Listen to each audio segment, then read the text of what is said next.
وجزاهم بما صبروا جنة وحريرا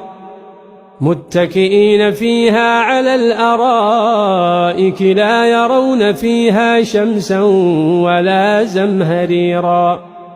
ودانية عليهم ظلالها وذللت قطوفها تذليلا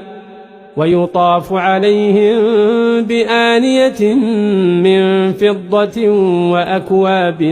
كانت قوارير من فضة قدروها تقديرا ويسقون فيها كأسا كان مزاجها زنجبيلا عينا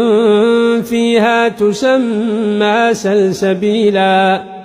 ويطوف عليهم ولدان مخلدون إذا رأوا